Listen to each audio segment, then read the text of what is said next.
ಅಣ್ಣ ಅಣ್ಣ ಅಣ್ಣ ಅಣ್ಣ ಹಾ ಹೇಳ್ರಿ ಏನ್ ಬೇಕು? ಏನಣ್ಣ ಈ ಅಂಗಡಿ ನೀವು ಈ ತರ ಬಿಟ್ಟೋದ್ರೆ ಹೆಂಗಣ್ಣ? ಇಲ್ಲಣ್ಣ, ದಿನ ಕಲ್ತನ ಆಗ್ತಿರ್ತಾವ. ಹೋಗ್ಲಿ ಬಿಡಿ ಮೇಡಮ್, ಮೇಲೆ ಇರೋನು ಎಲ್ಲಾ ನೋಡ್ತಾ ಇರ್ತಾನೆ.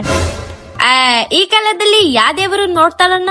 ಇಲ್ಲಣ್ಣ, ಅದು ಗಾಳಿ ಕಲ್ತನ ಆಗ್ತಾ ಇದಾವೆ, ಅಂಗಡಿಗಳು ಕಲ್ತನ ಆಗ್ತಾ ಇದಾವೆ, ಯಾವ್ದೇವ್ರು ನೋಡ್ತಾನಣ್ಣ?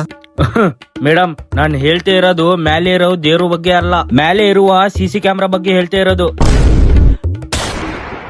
ಅಣ್ಣ, ಇದು ಒಂದ್ ಕೇಕ್, ಇದು ಒಂದ್ ಚಾಕ್ಲೇಟ್, ಇದು ಒಂದ್ ಲಾಲಿಪಾಪ್, ಇದು ಮತ್ತೆ ಒಂದ್ ಲಾಲಿಪಾಪ್, ಎಲ್ಲ ಸೇರಿ ಎಷ್ಟಾಯ್ತಣ್ಣ?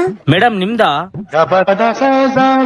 ಅಣ್ಣ, ಮತ್ತೆ ಇದು ಜೆಮ್ಸ್, ಮತ್ತೆ 4 ಲಾಲಿಪಾಪ್ ಅಣ್ಣ. ಮೇಡಮ್ ಇವು ಎಲ್ಲ ಸೇರಿ 700 ರೂಪಾಯಿ ಆಯ್ತು. ಸರಿ, ಫೋನ್ ಪೇ ಮಾಡ್ತಿದ್ದೀರಿ ನೋಡಿ. ಆಗಿದೆ ನೋಡಿ ಅಣ್ಣ. ಹಾ ಸರಿ ಸರಿ ಸರಿ. ಮೇಡಮ್ ಹೇಳ್ರಣ್ಣ. ಏನಿಲ್ಲ ಮೇಡಮ್, ಅದು ಸಿಸಿ ಕ್ಯಾಮ್ರಾ 2 ದಿವಸನಿಂದ ವರ್ಕ್ ಆಗ್ತಾ ಇಲ್ಲ. ಯಾರನ್ನ ರಿಪೇರ್ ಮಾಡೋರು ಇದ್ರೆ ಸ್ವಲ್ಪ ಹೇಳ್ರಿ ಮೇಡಮ್.